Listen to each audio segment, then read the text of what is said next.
to the greenery.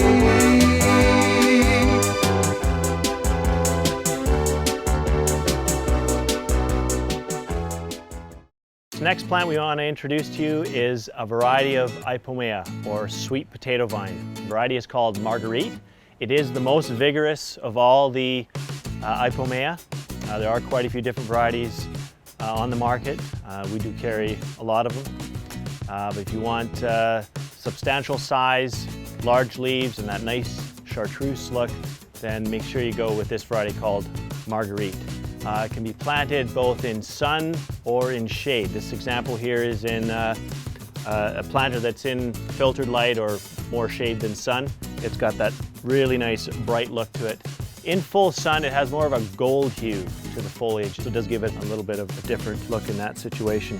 So make sure you don't plant this planter with plants that aren't vigorous enough. It will overpower some slower growing plants. It's the only thing to watch out for. And maybe one other thing too, is very sensitive to cool temperatures. A lot of people buy this plant a little too early in the season and they just sort of peter out. So be patient, wait a little bit longer, and once it heats up, they just explode. They love the heat. That's what they're used to, southern climate situations. Next plant we want to introduce to you is put in this mixed shade planter with a bunch of coleus again. We mentioned those earlier.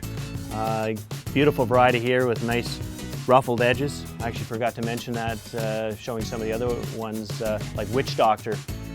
Just a beautiful serrated edge to the leaf. This is the plant we actually want to introduce to you. It's called Alternanthera purple night, a common name Joseph's coat. So a really vigorous semi-trailing plant. It will come out quite a ways in the planter, but it doesn't have a real soft, straight down trailing habit. As you can see, it sort of pokes out. So this plant works beautiful with other chartreuse type plants, like the sweet potato vine, the Marguerite. Imagine this sort of poking through up above it. It'd really look nice. But even here in this situation, being lower against this makes a really nice finish. And it's a half sun, half day shade type of plant. Again, in here it's under shade cloth, so it's that perfect filtered light most of the day.